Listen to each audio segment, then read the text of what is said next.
right in the middle of the state. Ah, So okay. I have a friend in Portland. That's why. I'm from Bangkok. oh, that's great. But Wow. originally from New York, but a long time Yes, ago. originally from New York. As they say, you can take the woman out of New York, but you can't take New York.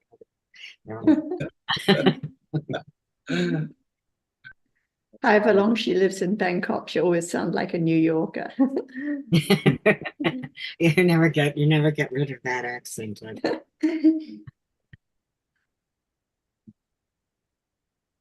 Well, welcome, Drake. We're glad you're here with us. Thank you. Yeah, I'm so grateful. This has just been wonderful meeting everyone and learning. It's incredible. Yeah.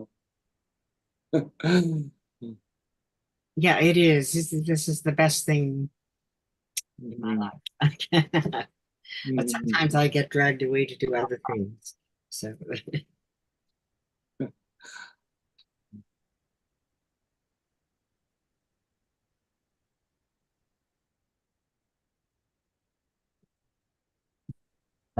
Morning, Alberto. Hi, Tal. Morning, Alan. Morning, Sukin. Not morning, afternoon, Sukin. Hi, good morning. You well, Hi. Alberto? Morning, Sarah. Hi, Alan. Morning.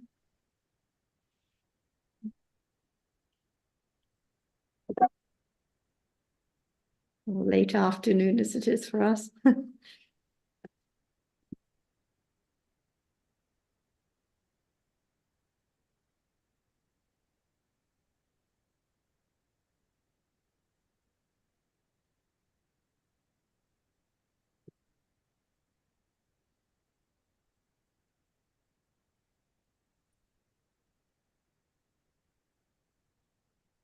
Drake, how did you find us? Well, I somehow I found a link to the article on the Paramatha Dhammas, and Ah, and then I found the Dhamma Home website, and so yeah, no, this is not government. To do with government. mm, All by condition. That's that's right, Haji. All my conditions. yeah. Hello, Han. How are you? Hi, I'm fine, thank you, sir. Hi, Han. Hello, Sadika. Sawasdee. Okay, let's check if Ajahn is here. Are you here, Ajahn?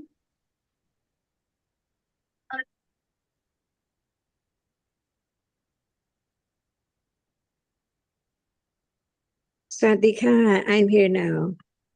Sadika, Ajahn. Han. So I think we Sorry, can Kappa start then. Okay. And Drake, okay. It's reminding Jonathan to turn off when I'm speaking. Drake, do you have any topics you'd like to bring up today? Well, yeah, I would like to learn about right concentration and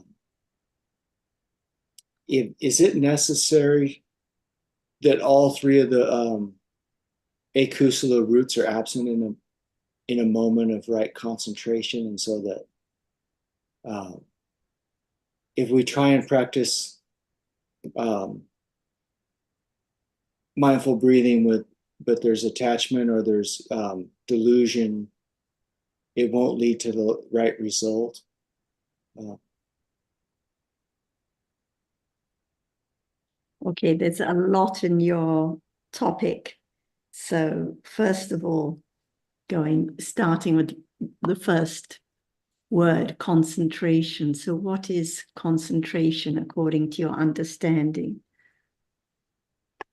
well, I just found Nina's book on Sita Sikas, so I was reading about the seven universals in the uh, Igata is kind of like a universal Sita Sika for that can be developed into samadhi, and um,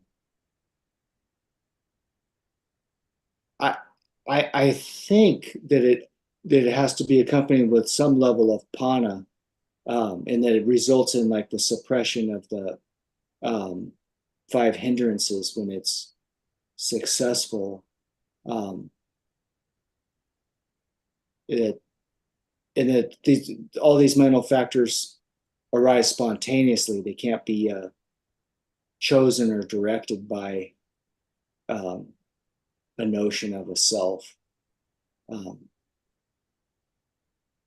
That is correct. So, as you mentioned, Ekagata Cetasika, it's a universal Cetasika. That means it arises now with every citta. At a moment of seeing, there is Ekagata Cetasika, which is one pointed. So this is why only one object can be experienced at a time.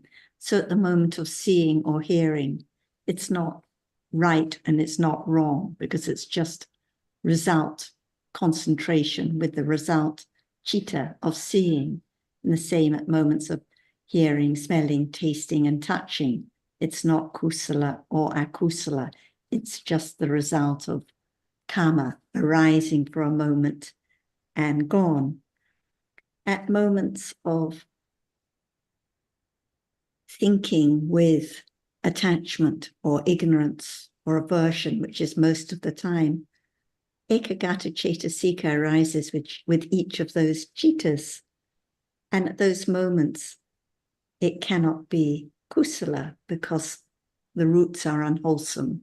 It's akusala citta with unwholesome concentration at those moments, which focuses or is one-pointed on the object experienced by the citta and other accompanying cetasikas. So it cannot be right concentration at those moments.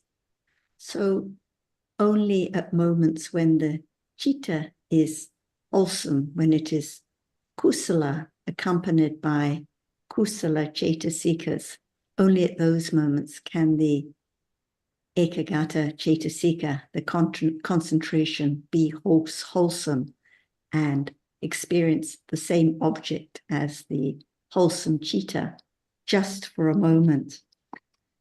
So at a moment of kindness or moment of generosity, just for that moment of kindness or generosity, the concentration is kusala. So we can say it's right because it's not wrong at those moments. But usually when we refer to right concentration, it's referring to the Ekagata Cetasika that arises with cittas accompanied by right understanding, which understands the object, understands the Dhamma as it is. So at those moments, just for an instant, it is right concentration.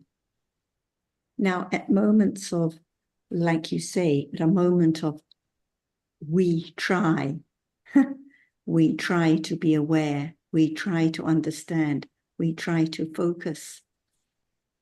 As soon as it's I or we or trying or wishing or wanting or doing something, there cannot be right concentration at those moments because attachment is there, clinging to an idea of I who can do or wants to get a result or wishes to practice. So at those moments of I trying, it's wrong concentration. Akusala Ekagata Cetasika, the roots unwholesome, so the concentration must be unwholesome at those moments. So anytime it's an idea of I practicing, I focusing, I trying to get something, like you say, it's the wrong idea that there is a self that can do something. So wrong concentration from the start.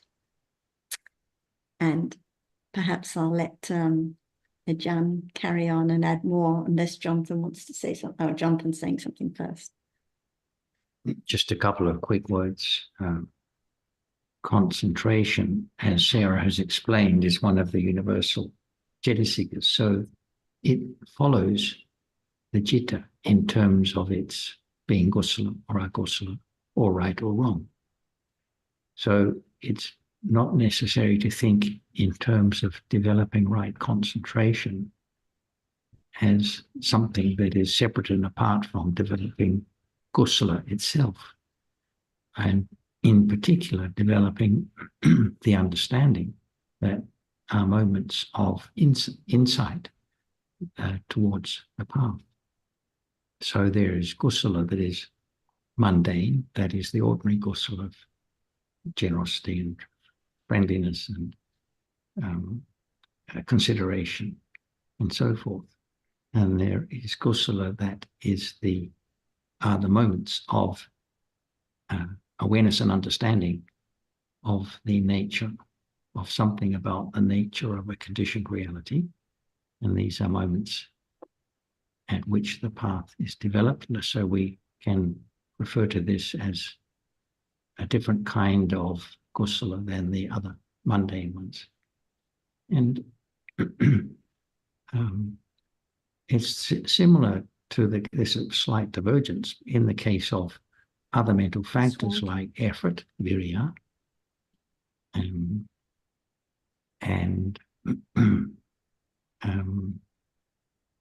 just can't think of any other particular ones at the moment, but we do read in the teachings about the mental factors themselves, but we need to understand that it is in the context of the jitta itself, the jittas that the mental factor is accompanying. So we don't have to think about how to have right concentration, because when there is the understanding of the development of kusala, then there will be a wholesome concentration arising naturally. Some people associate concentration with the development of samatha to the level of jhana. And they have the idea that if there's more concentration, then there can be more samatha development. But that is, as for reasons I've said, not how it works. When kusala is developed to high levels, so the concentration accompanying the kusala also becomes developed to high levels. And in the development of samatha, that mental factor becomes more prominent. So that's why the development of samatha is sometimes referred to as samadhi, which is another term for concentration, because the mental factor of concentration becomes more prominent in holding the image of that is the subject of contemplation in the development of samatha to high degrees. But for us, it's not necessary to really go deeply into that side of things, because the development of samatha is not the same as the development of the understanding of the true nature of present moment realities. Thanks. So John, what you're saying is that even when the texts talk about samadhi in the context of samatha, it's actually talking about the development of samatha. There's no such thing as development of concentration. It's just that the concentration, Yes. this cetasika becomes more apparent, and it plays an important role in that particular. That's, I think, the effect of what I'm saying, yeah, as I understand it. Did you have a different view on that, Sikkim? No. I No. agree. Yeah. But Yeah, I wanted to point thanks out for that. bringing that up. Yeah, To and I clarify wanted what to I'm point saying. out. I wanted to point out that the reason why many people are confused is because in the sutras they talk about the development of samatha a lot too. So in that context, the word samadhi is used. So somehow they get the impression that samadhi is important. And Yes. that's why they're attracted to the idea. Yes. Yes. Thanks.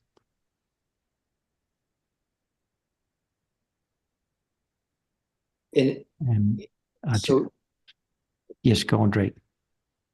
so then instead of concerning ourselves with developing right concentration, I think you said that the focus on developing kusala sita, but it's kind of the same catch-22, right? Like, or is it is that going back to then hearing the Dhamma and reflecting on Dhamma? It is, because kusala can arise and does arise naturally in daily life.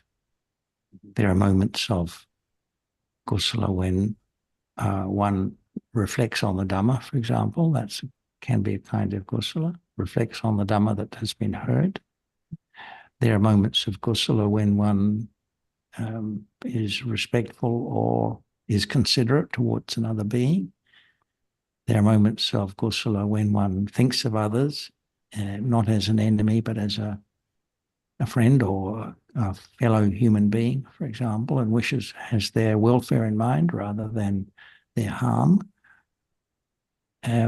So many opportunities for moments of kusala in a day, and at such moments, if there is any level of awareness and understanding at the time of what has conditioned that, or the benefit of kusala rather than akusala, then that can be the development of kusala, not because one has chosen to do so, not because one is trying to have kusala, not because one is repeating may all beings be happy, or anything like that, which is another subtle form of trying to direct kusala to arise.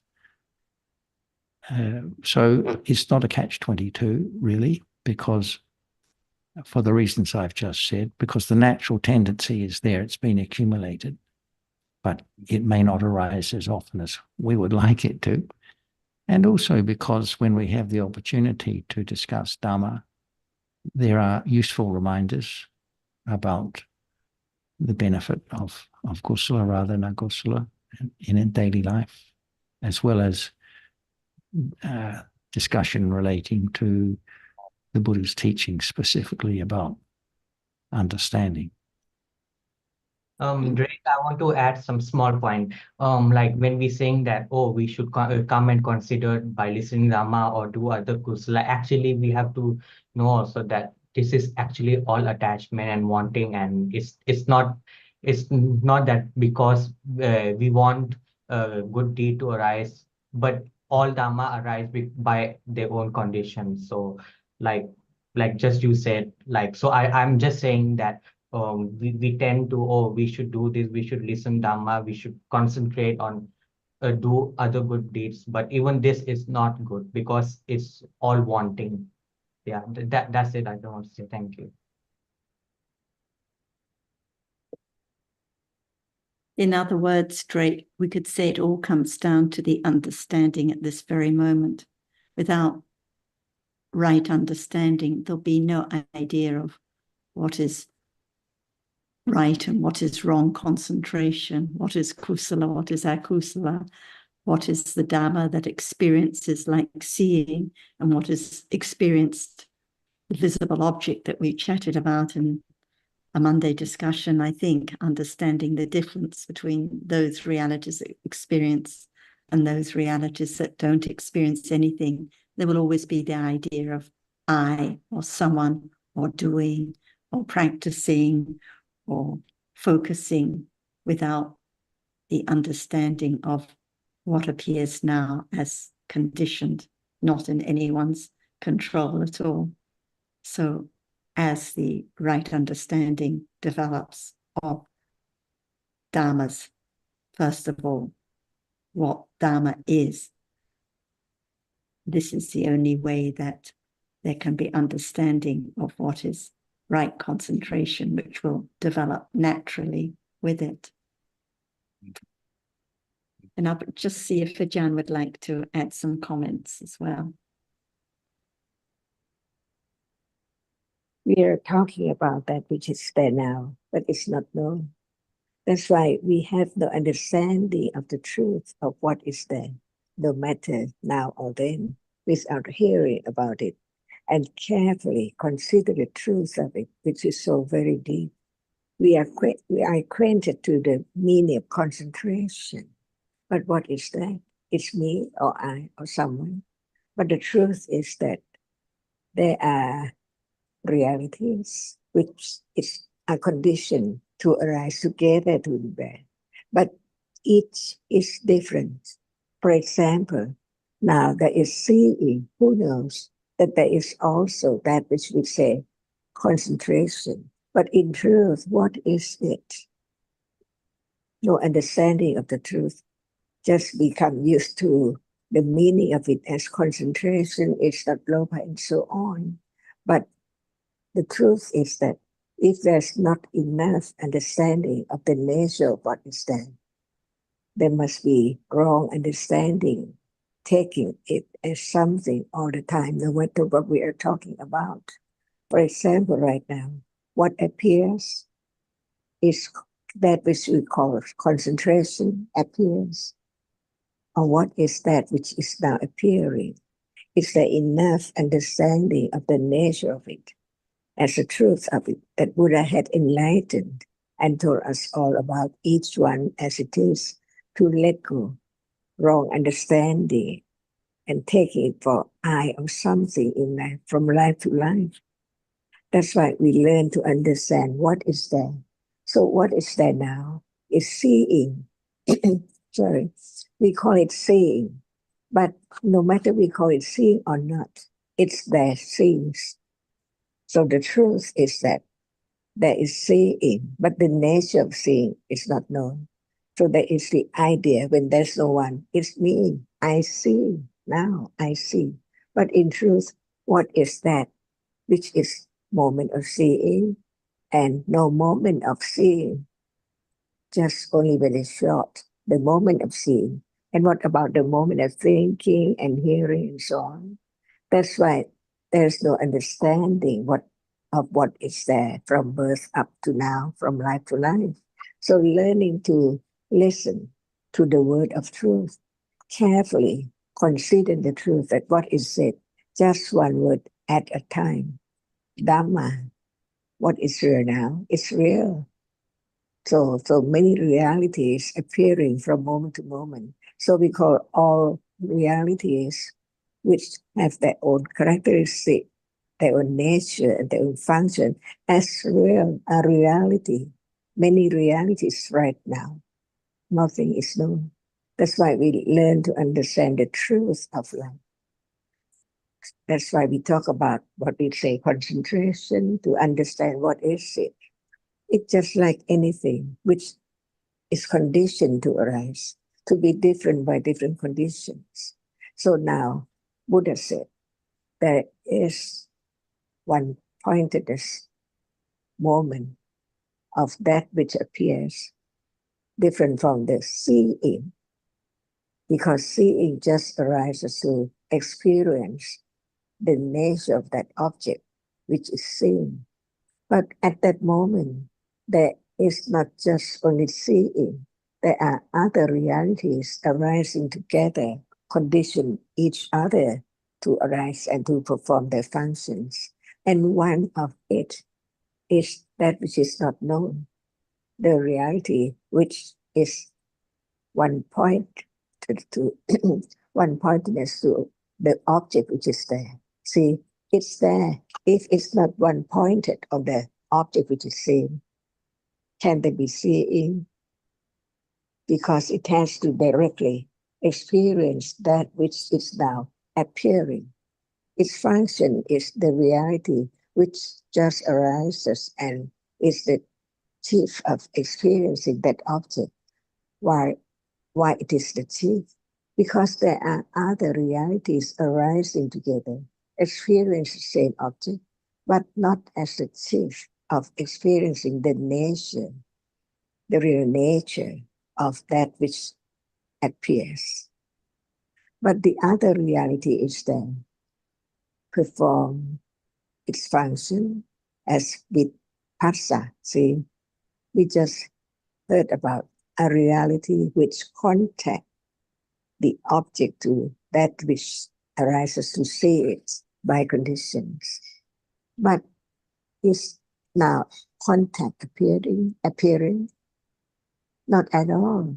Like concentration, we use the word one-pointedness. Does it appear? Not at all. Because what appears is that which is seen, and there must be the reality which sees it too. Otherwise, it cannot appear to be seen at all. So we learn to understand the truth of life in a moment. Now we are talking about the moment of seeing right now, to be understood of its truth as it's just a one moment of seeing, one moment, and how short it is to be just one moment of seeing, which means the moment before seeing, there's no seeing. But what is there? One-pointedness. Who knows if Buddha didn't teach about the truth of one moment to another moment? No idea about what is there before seeing and what is there after seeing. That's why we learn to understand the truth from hearing, considering each word of the teachings of the Buddha, to understand the truth that is so very deep, very subtle. The more understanding, it is getting closer and deeper to that which is so deep. Without the word of truth, how can it be known? Little by little, getting closer and closer to this moment. See, we learn about what is there in a moment and what is seen in a moment. Even it is not the chief of seeing, it performs its function, one-pointedness. And the mental factor, which is not citta, the chief of experiencing, but they arise together with citta, not just only one reality, but at least 7 realities at a time, to learn whether it's true or not. Seeing cannot arise by itself or cannot arise alone, but there are conditions for seeing to see, to arise to see, and there are other realities support or arise together. Condition, that's the moment of seeing. So we learn about the truth of that which arises and experience the same object as the chief citta, but they cannot be citta at all, different characteristic and different function. So we learn about the 7 jetasikas arising with each moment of citta, but depends on whether what appears right now, what appears. Seeing does not appear, only that which is seen appears. But seeing is not the other reality which arise together. Experience the same object, who knows? If Buddha didn't realize the truth, no words about this moment as what are there at all. That's why we learn to know what is there, but never try to know it, to make it arise or anything at all. Just learn how it is there by conditions. Just arise and falls away instantly, unknowingly. That's why we learn to understand what it said, Dhamma, the truth, the reality, which is there, appearing. When it appears, it can be studied. It can develop the understanding of it, which hasn't been studied before. For example, citta, the reality, which is the chief now of experiencing. So what is there to be known is the characteristic of our reality, which sees. But the other reality, the phassa, the feeling and so on, they are there, but they do not appear, so they cannot be known. But learn to understand that they are there. But what appears is only one reality at a time. So now there can be the understanding of Ekakata Citasika, which when it's more and more stronger and stronger, the characteristic of just one pointedness on an object appears. And we call it samadhi because it's there enough to be known. That is that moment which is just one pointedness on one object long enough to know that it's there, concentrated on that object. One pointedness, while there are other cetasikas arising together, but they cannot perform the function of one pointedness, the ekakata cetasika. That's why we learn about what are there, but it depends on conditions. How much understanding of the truth to let go the idea of I see, I like, I concentrate, I feel, and so on. Because in truth, they are different realities. They are Dhamma, so true, but they are anatta, no one, just conditions to arise and fall away instantly. Letting go at level of intellectual understanding, pariyatti, firm enough to let go, even the idea of trying to concentrate. What for? Just want to be that which is concentrated on an object. What is it for? To know, to understand, not at all. Just wanting to be one pointed to an object. What is the purpose? To be calm? It's not calm. It's attachment. Because calmness is acetasika, which is wholesome, away from ignorance and all kinds of akusala, attachment, for example. See, so now even there is some understanding of that which is a reality, arises with all citta, each moment, but it's not known when it does not appear. No expectation what will be object of understanding, because they haven't arisen yet. Unexpectedly, what will be there by conditions, and who understanding conditions accumulated in life, eons and eons ago, on and on. So the next moment cannot be known. Otherwise, there is the understanding of what has been accumulated from eons and eons, but it's impossible. So what is there is unexpectedly, anatta, no choice at all. Learn to understand the truth, to let go ignorance of this moment, of any reality which appears, to understand the truth that it's there by conditions, just for a very short moment and then gone, never to arise again. At moment of listening, it's just whether is it true, understand the truth, and the truth is there, cannot be changed at all. But when there's no considering, no studying, no careful considering, how can there be the understanding what is that which does not appear in a moment?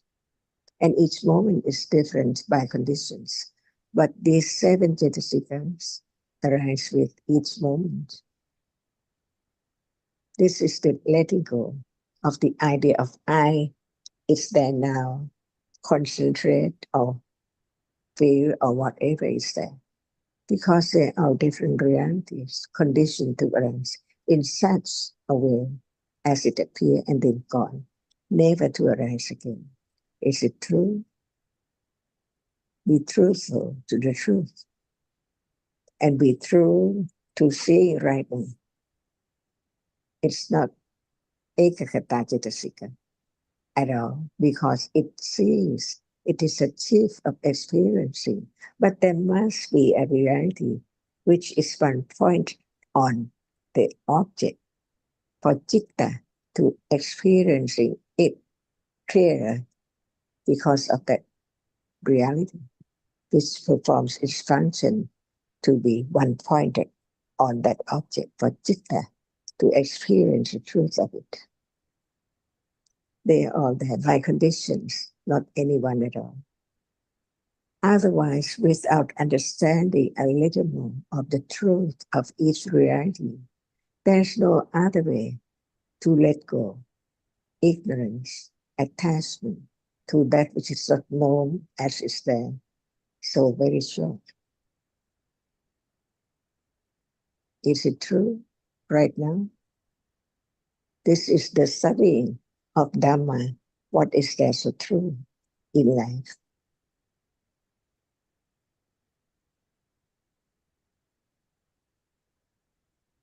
And letting go be made to happen is the question that Ajahn is posing, Drake. It sounds as though it's something that can be done, but actually it's a function of panya itself. It is panya that lets go. So we all start out with the idea that letting go of things is something that we can make happen, just because it quickly becomes apparent how much attachment there is to various things. And we start with the idea that we can reduce that attachment by reminding ourselves to let go. But in reality, that is not how it happens. That is a different kind of letting go. In fact, we can't really call it a letting go. It's just replacing one kind of a kusala with another. That is the idea that we can control the amount of attachment or grasping there is. And so this is where it comes to be apparent that one has to be patient and allow conditions to work their way. The same with the development of any kind of kusala. It can't be done by our willful effort.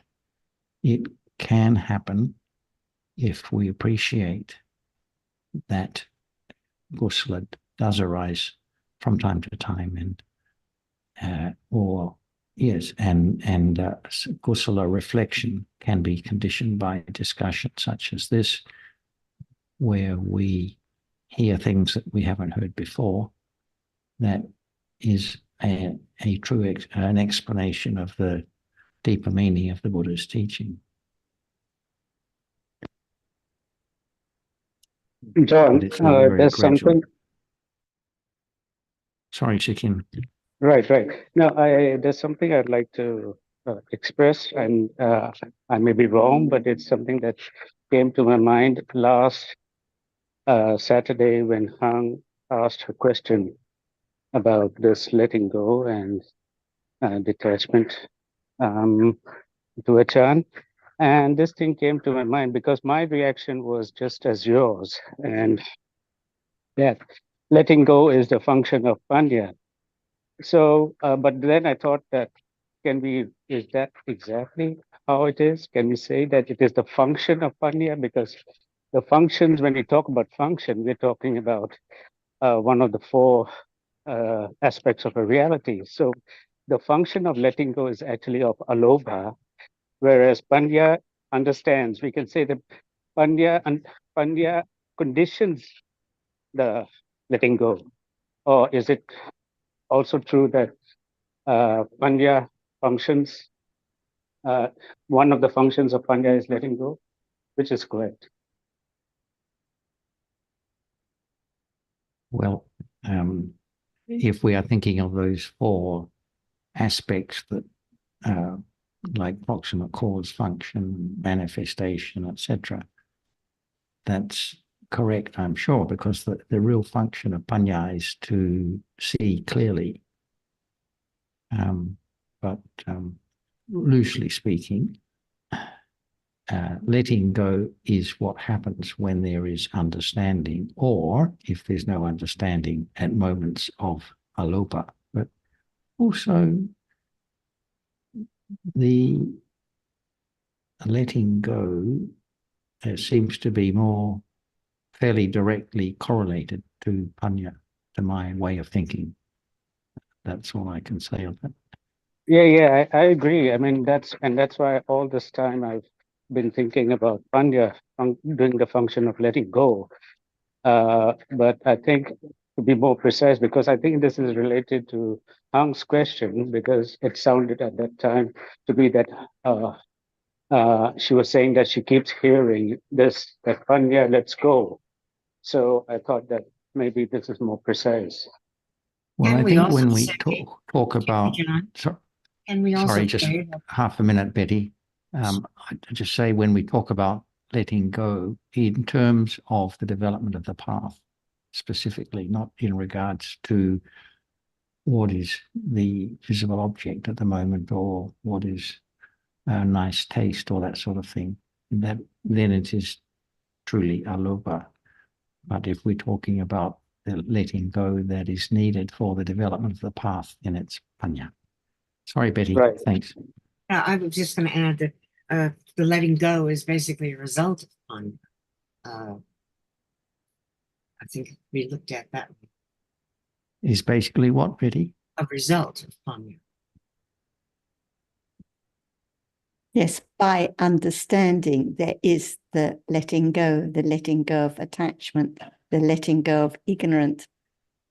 Whenever understanding arises, there's a little less attachment, a little less ignorance, and the understanding accumulates and has that function of letting go of what is to be let go of, wrong understanding that we were just chatting about, clinging, by understanding the truth of what is here and now.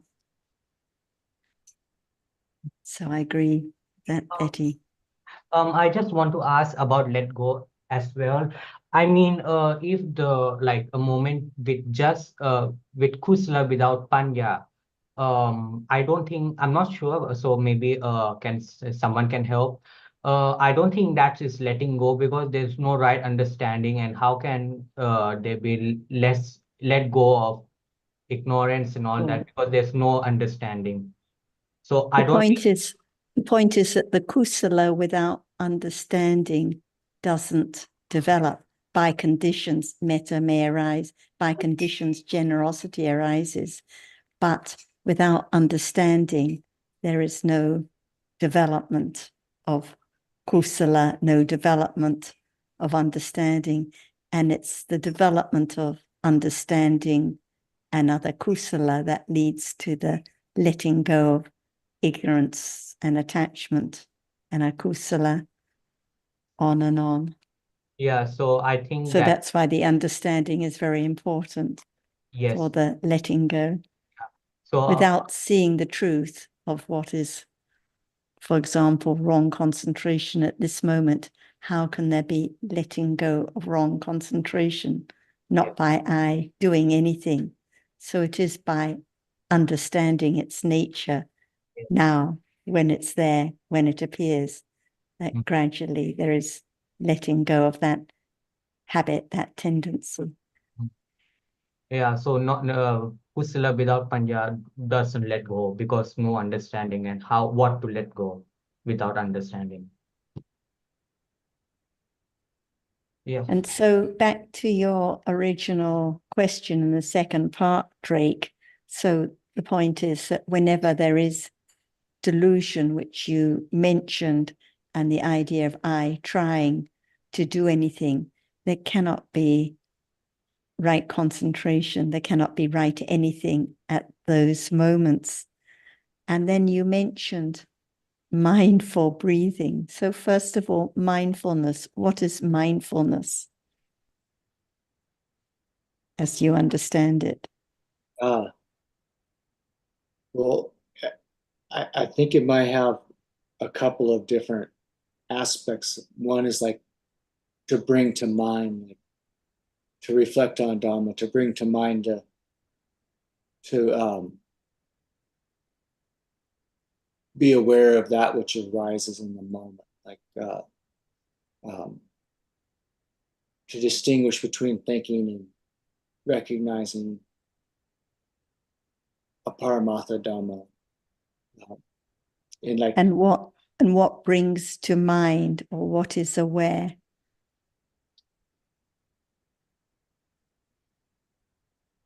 Sarah question is, what is awareness? Like, what do you understand by awareness? And another aspect, well, maybe because if the chitta always experiences the object, but then mindfulness is like a higher level of awareness that knows, it's like somehow you can have chitta experiencing the object without mindfulness. So mindfulness must be some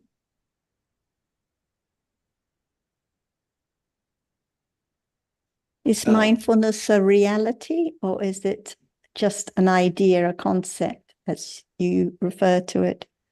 yeah, I think it is a reality, like a mental factor that develops. So, like ekagata and like panya, it's a mental factor, sati, that is aware for a moment only. So, at moments of delusion, at moments of trying, at the moments of bringing to mind, then whenever there's I involved, there cannot be sati at those moments, because sati can only arise with kusala chittas. It cannot arise with akusala chittas when there is delusion or clinging or I involved at all. So at moments of seeing or hearing, only 7 cetasikas know sati at those moments. At moments of clinging or trying or wishing or just not understanding, there cannot be sati at those moments either. So only at wholesome moments, moments of kindness or generosity, sati arises at those moments briefly, just for an instant, mindful not to be akusala for an instant. But no one brings it to mind. No one can do anything to be aware. It's just a cetasika that arises by its conditions for that instant and then falls away. And at moments of wise considering, like now, moments of wise reflecting, moments of understanding, sati is there at those moments, aware of what is experienced, beginning to be aware of what is Dhamma now, mindful not to be akusala. But again, no one brings it to mind. No one focuses on breathing or visible object or hardness or body or anything else. It's just a cetasika arising by its conditions, not in anyone's control. So as soon as there's an idea of trying to be aware, trying to bring to mind, focusing on breathing, then no sati, no awareness or mindfulness at those moments. So what is conventionally considered as mindfulness, like being mindful when crossing the road, being mindful when cutting the vegetables, being mindful when turning on the Zoom, has nothing to do with the characteristic of sati, the wholesome factor, just as what conventionally we think of as right concentration when focusing on the work, focusing on the task at hand, has nothing to do with right concentration, the wholesome concentration that arises with other wholesome factors. So this is why we talk about one reality at a time and consider a little more carefully, because otherwise we just think in our conventional way about focusing on breathing or being mindful of what is going on in the world or what is going on in our head right now. But that is just a story about concentration or mindfulness, not understanding about the nature of the reality that arises for an instant. It's mindful of the object appearing and then gone immediately. And the next moment of ignorance, no sati. The next moment of clinging, no sati. So it's just for a moment and then gone. This is the way to gradually let go of the idea of I doing anything, the function of Panya, as we just discussed. Does that make a little more sense, Drake? Yes, it does. Yeah, thank you. It's kind of late for me, so I'm going to listen to this again, but it does make sense, and it's kind of thrilling in a way to think that everything occurs spontaneously, and that there's a way of living that is like okay with that, like to harmonize with the reality of just allowing everything to be just as it is. Drake, I agree with you. I think it is very thrilling to use your word, because it's such a heavy baggage to carry around, the idea of I that has to do this and has to do that and has to follow this practice or that practice, has to be here and not there, has to sit this way, has to turn off the telephone, has to behave in a particular way. It's a big, big amount of baggage, but letting go of the idea of I and beginning to understand naturally about what life is now is the way that there can be living at ease with understanding. Nothing to focus on, nothing to try to be mindful of. Just let the understanding of dharmas work its way. Thanks, Drake. Carry on. Haji, you were going to say something? it's okay. It's okay. Sarah already said. Drake, yeah, I was thinking, it's I'm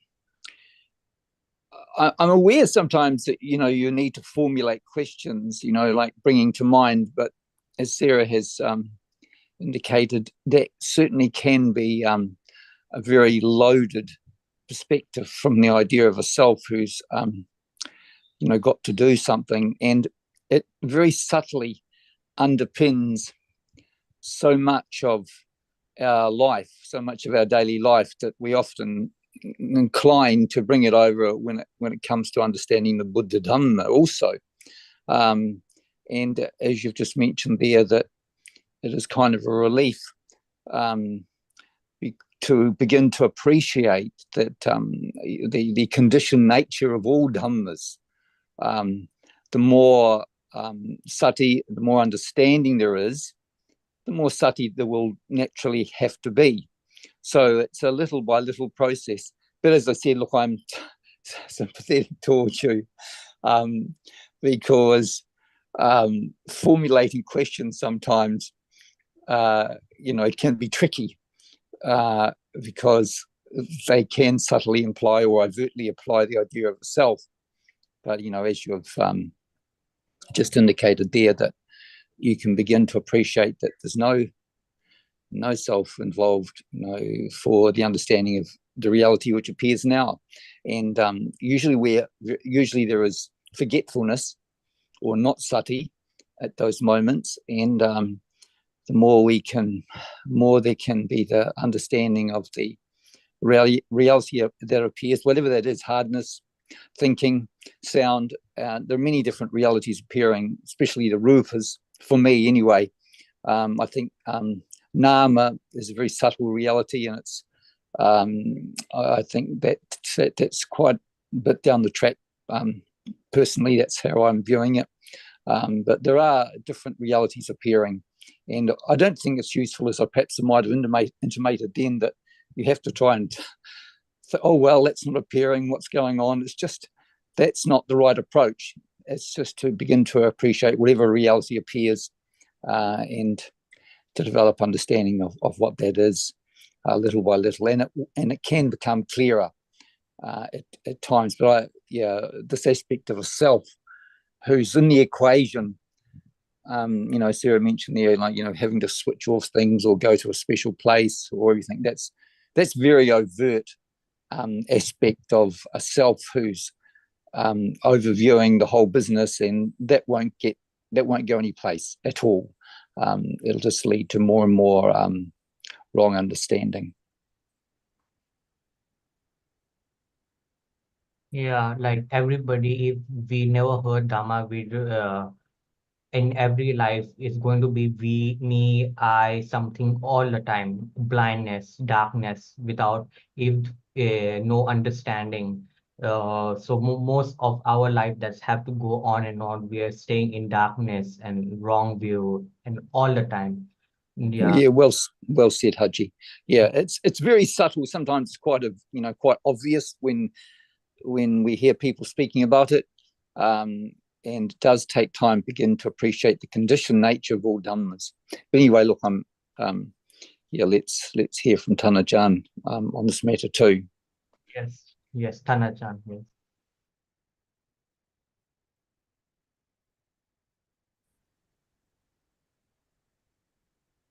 Is there sati now? See, we talk about it, understand the word about it, but is it there now? Drake Achan is asking, is there sati now? Oh, Awareness, is there awareness now? yes. I think At what moment? Now, at what moment? at a moment of listening. Understand all the words about the truth? Or just only at moment of understanding?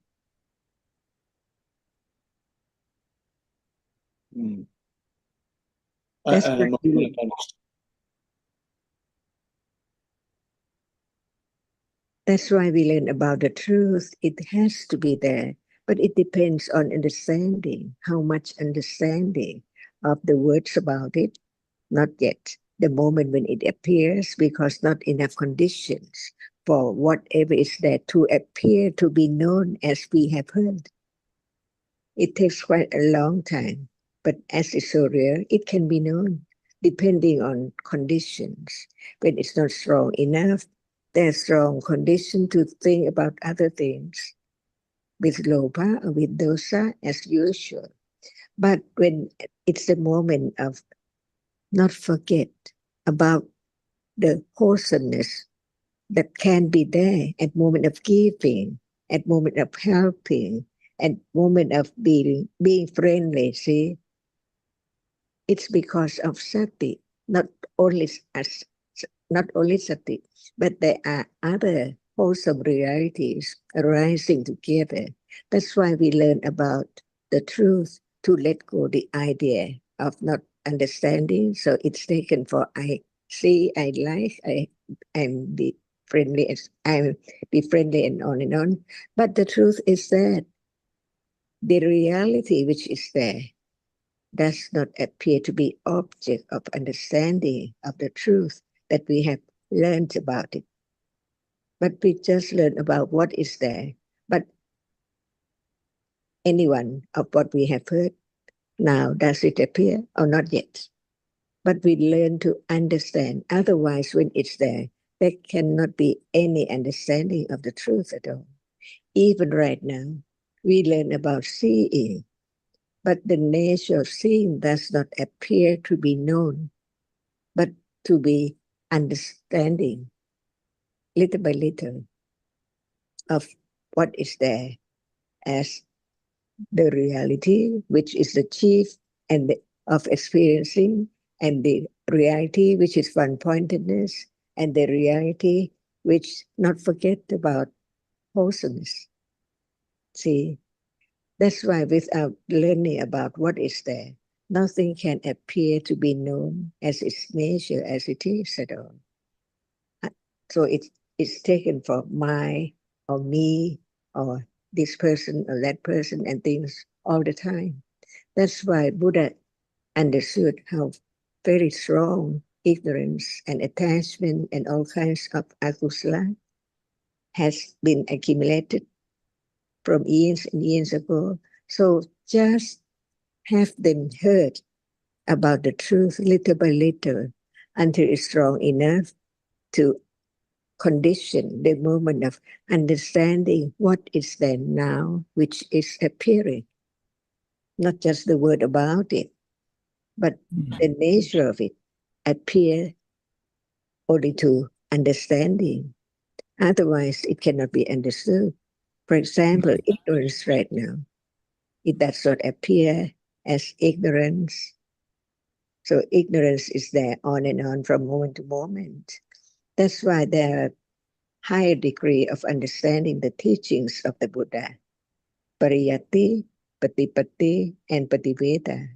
So pariyatti is the truth of reality at any moment to be known as no one and no thing.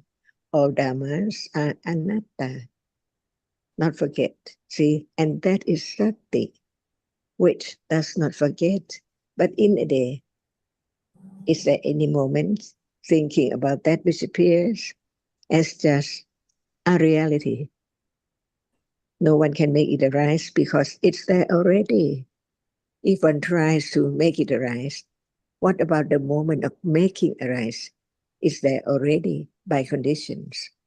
That's why begin to understand the subtle reality, which is so very subtle, because even it's there now, no understanding of it as no one, but taking it for something and someone all the time. And only sati is there, not forget about what is heard. No one. Seeing is no one, because it's a reality which is conditioned to be the reality which experience the object, see, by conditions, deeper and deeper to let go. Wrong understanding of what is there as something. In truth, it just arises by condition and disappear instantly, never to arise again. Is that true? Just learn to understand the truth, to have firm confidence of Satya as Parami, never change at all. The truth is the truth. Not doing anything, not trying not to understand anything, but try to do something to experience that, but without any understanding. So no matter what one is doing, without any understanding, little by little, it's useless. It conditions more attachment because of ignorance, not understand the way to understand the truth, just to do without any understanding. So at moment of doing something, like trying to experience some strange happening, the arising and falling away without any understanding at all, it's wrong. No sati at that moment. So we learn to understand the truth in word in order to understand it with that condition for it to appear as the object at any time. Unknown, anatta, all dhammas are anatta, beyond expectation. No one can expect the truth of what is there just in a moment, beyond expectation, beyond imagining at all. So what? Yes, please. Yes, sorry, Thanachan, I just want to say some point to Drake. Just like what Sarah said, right, Drake, when we say awareness, if we didn't hear Dhamma before, like for other people, like conventionally, they think that aware like is aware when you're crossing the roads, or aware of your left, your right, your back. But actually, that's not awareness. Awareness is actually the we say mindfulness or aware when wholesome chitta arise, aware in a good way. I mean, because there's awareness that time, that aware in a good way. So like when there's generosity or understanding Dharma or having kindness, there's an awareness to a good wholesome way.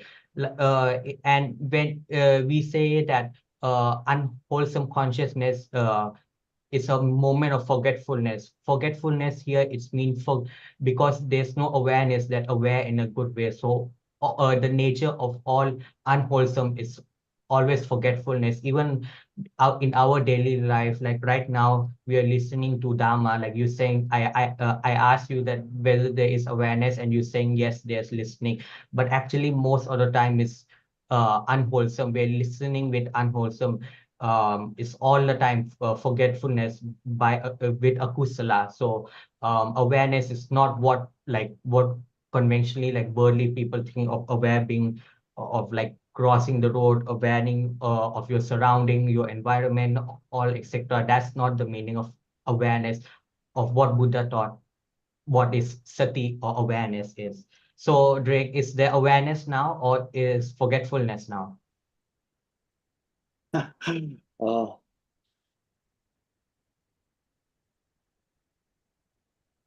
well, I can say there's awareness as long as I am aware of what's appearing as in the moment, if I understand correctly. Even though I use the word I can say and I'm aware, but I don't mean it like that. I mean when you just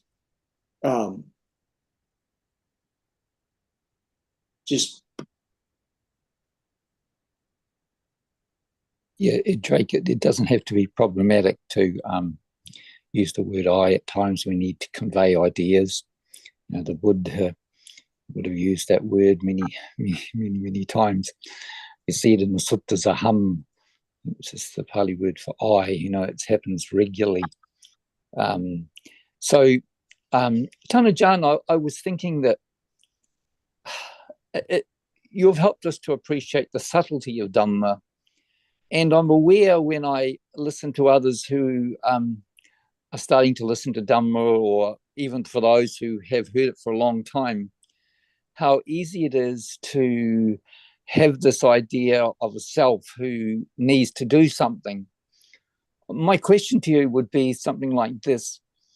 What is the wise way to go about developing sati? I mean, that's an easy question to ask, I know of you, but I'm trying to put it in a way that conveys the subtlety of Dhamma and that needs to be appreciated to develop understanding, especially as it relates to sati. Yeah. To help them to understand the truth, it's not our word or anyone's word, but it's the word of truth for them to consider whether it's true or not. Even it's the true word, but when there's no careful considering, it just study the word and think that this word means this and that. But in truth, no matter in what language, any word, it conveys the truth, pointed to what is there now, to be known whether what is said by the enlightenment is true or not. For example, is there this moment? Yes, that's not enough. What is there in that moment, at that very moment? It has to go on and go on to realize oneself whether there's enough understanding of what we said or not. For example, everyone can say whatever is true is Dhamma, see, but what is Dhamma? How many Dhammas are there? What are they? And what is the difference between the word Nama, Dhamma, and the Rupa, Dhamma? Not to be remembered by word that Nama experience the object and Rupa cannot experience. That is not enough. But what is there in life to be known as it is Rupa or it is Dhamma? For example, getting hungry, for example, what is it? Is it Dhamma? See, not just try to fit the word Dhamma up to that situation, but to understand the truth which is there, so real. What is it? It takes time. For example, if you just say it's Nama, see, everyone just take the word, it's Nama. But the truth is that what kind of Dhamma? You really Because the difference.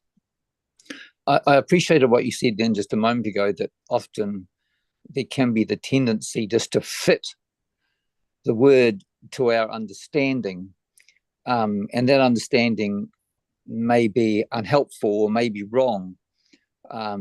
So I don't think it is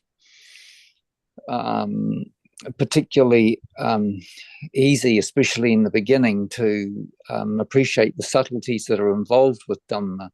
and how important it is to listen carefully to what is being talked about so that understanding can develop, albeit slowly, but it's better that way than having a wrong understanding.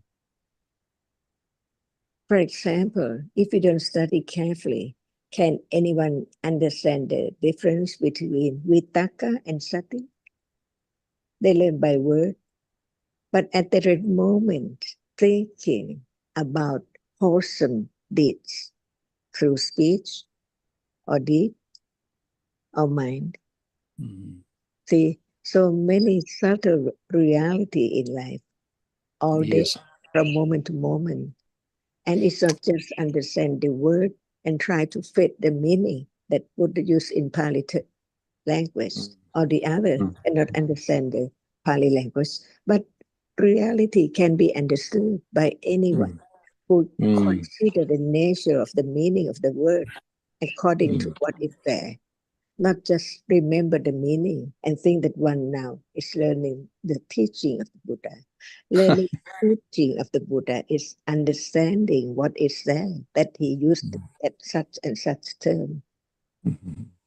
Yeah, I think you made a good point there, Tanajan, about differentiating or distinguishing between vitaka and sati. And I think they can be potentially confused.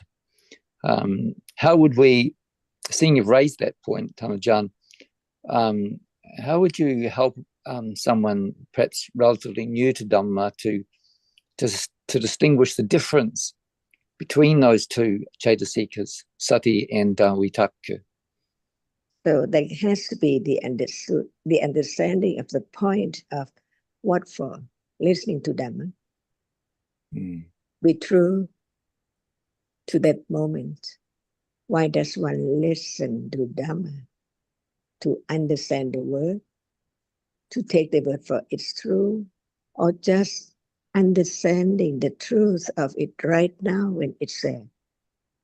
Even it's unknown, but it can be known. That there cannot be anything just arise alone, because if there's no hearing about the truth from the enlightened one, we think that seeing is seeing, nothing more. But in truth, at moment of seeing, what are conditions for seeing? And the condition is not the seeing, but it conditions the seeing to arise. For example, the eye base. Without eye base, can there be seeing? And what is eye base? And what is seeing? And how can it arise? The Dhamma or what? See, learn little by little to understand the truth, which is hidden any moment of what that appears. For example, seeing right now, how come to arise to see the pleasant object or the unpleasant object? See, just a moment. And after that, no understanding of the truth.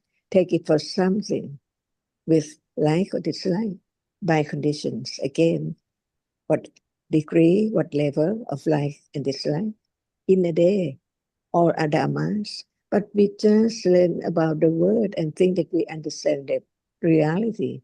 But the reality, not the word, is there.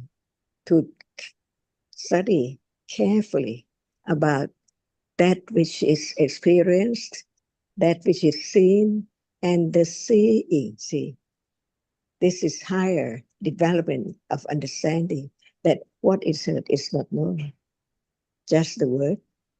But when listen carefully, that which is seen cannot see. So the seeing is there. And what is seeing? It experiencing an object. And that object is that which can be seen, not only that, that which impinges on the eyebrows and so on. To let go little by little ignorance and attachment to that as something from life to life. Little by little with the understanding of anatta, see. So when there is the idea of I'll try, I'll do, it's wrong. No understanding of the meaning of anatta. No sati. Forget again about what is heard as Dhamma and anatta, see. And even that which experiences the object, does not appear to be known, even it's like it may like of someone like, but actually no one. Forget again.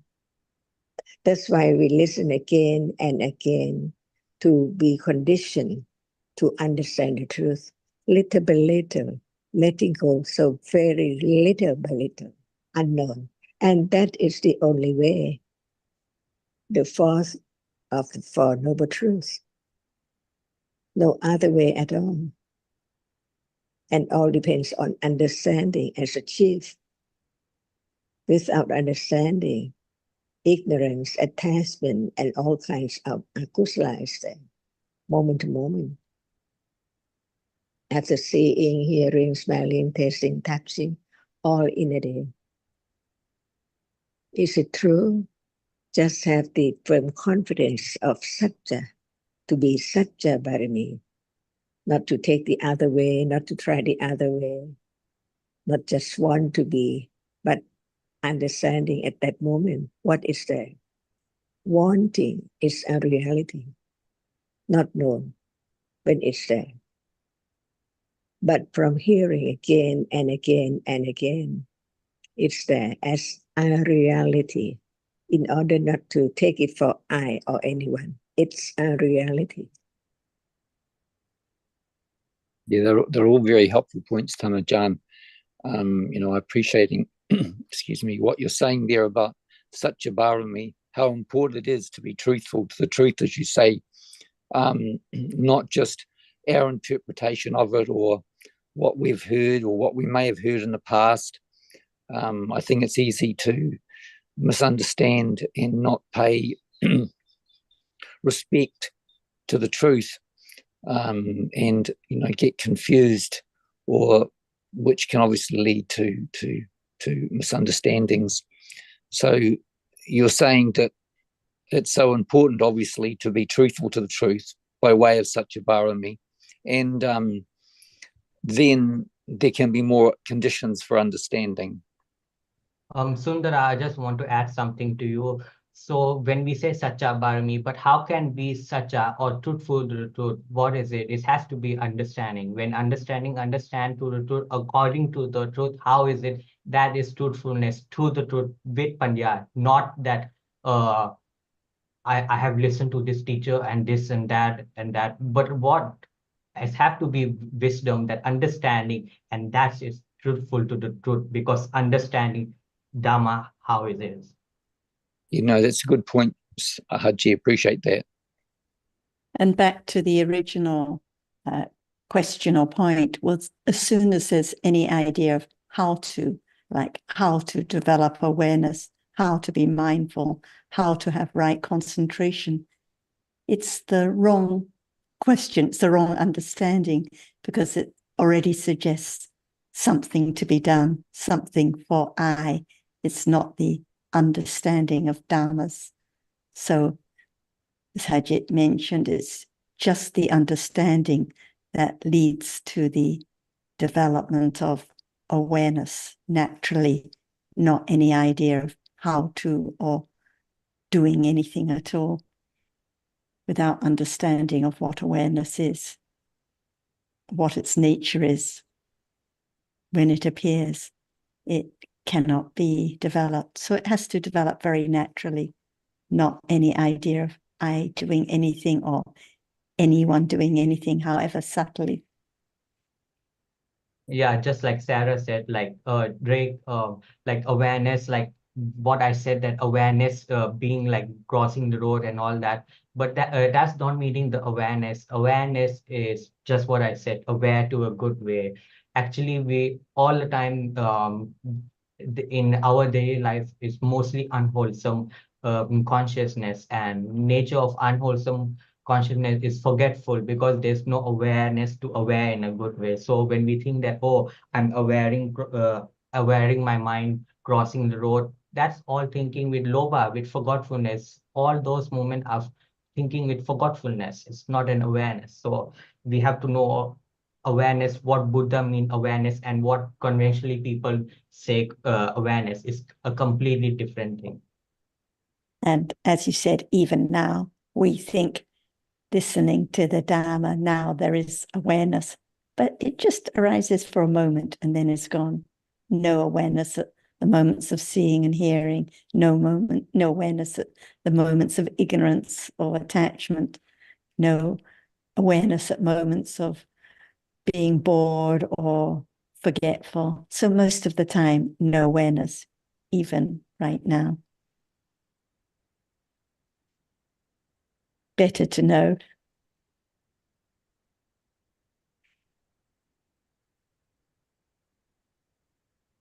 We don't have much time, so I'm just wondering if anyone else has anything they want to bring up or ask Ajahn before we finish. Betty or Alan or Eve. Go ahead, Eve. Oh, yes, thank you. It's just about Nama and Rupa and that Chitta, the chief of experience, so much of the time is a Kusala Chitta. Perhaps for the next one, I've recently reading on Panya, as far as the perfections go, and there came a point in the reading where there was a reference to light and how initially it's darkness and the light penetrates the darkness and things can be seen where initially one is groping and falling about. But I was wondering which dhatu is light. I was considering perhaps motion because it's an energy and it brings light. But it's a little bit late to ask the question, and perhaps for the next time. Thank you kindly. And the analogy you gave that is often given in the text is just a conventional analogy, just like when entering a dark room, as we think of it conventionally, one turns on a light and it lightens up what is there, which was dark beforehand. In the same way, when Panya arises, it reveals what has been hidden for that moment. So this is the function of Panya, to reveal, to show, to understand what has not been understood before. But also another way of looking at light and dark, like now at this moment, at the moment of seeing, light appears. What appears because of light. So it's an aspect of what is seen. But the rest of the time, at each moment of thinking, at each moment of hearing, smelling, tasting, touching, the world is not light. It's only light just at the moment of seeing. And because we just have a few minutes, let's see if Ajahn would like to add anything more to your points or the ones before. Can light be known? Can darkness be known?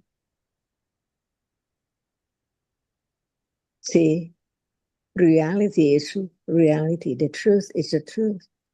So we live in the world of what? In truth, which does not appear as it is, even right now. It's so dark because it cannot be known. But even in darkness, right understanding can understand and penetrate the truth, which is true. It's not light because it's not moment of seeing. The moment of understanding, is it light? If it's light, it's seeing, see, not understanding. Is that right?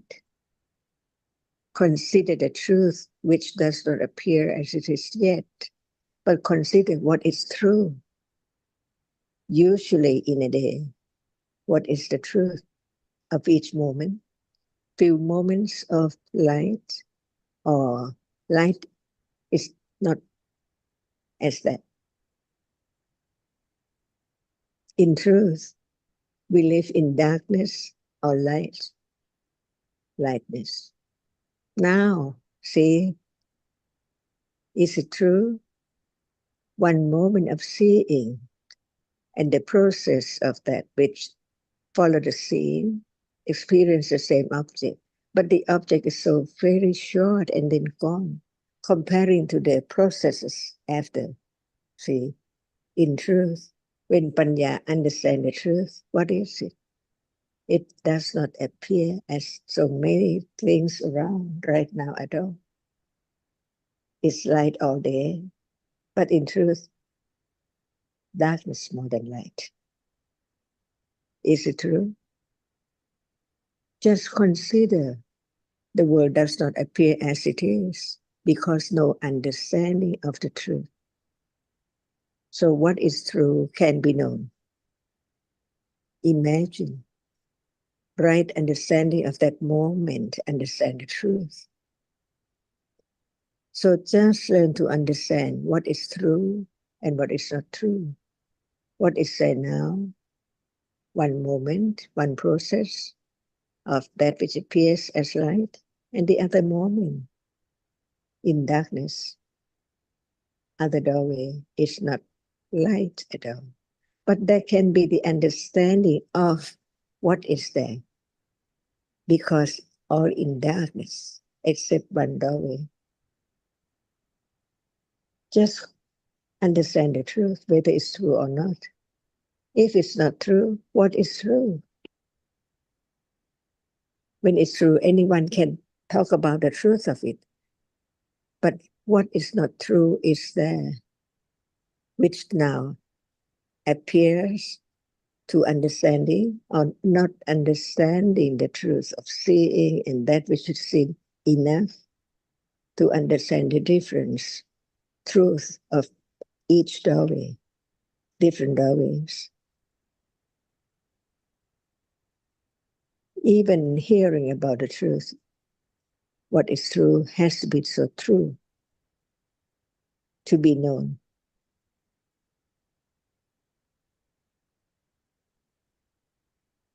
Not to be deceived, as is now all day light. But in truth, it's not that at all. Is there sati now? In darkness or in light? Learn to understand the truth, to be true to the truth of this moment, little by little. Otherwise, just cling to that which is untrue, permanent all day. Many things appear as the watch and the bed and the curtain and so on. But what is seen, is there enough understanding of the truth of it to let go the idea of things around or something there, someone here and so on? Just have confidence of the truth. Otherwise, the truth cannot appear as it is. Patience, parami, virya parami, satya parami, to understand the truth. How much understanding of the truth of what is there as it is.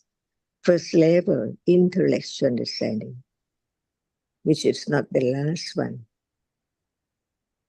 But the Veda realize the truth as it is, as we now learn to understand the truth.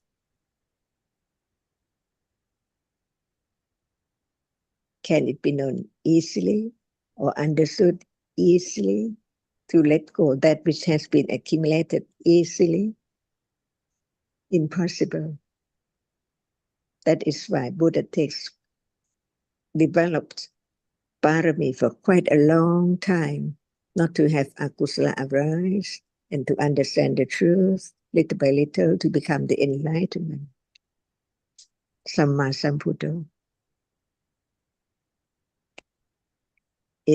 What is Samma Sambuddho? Anyone believe or just believe? So, สวัสดีค่ะ Yes, so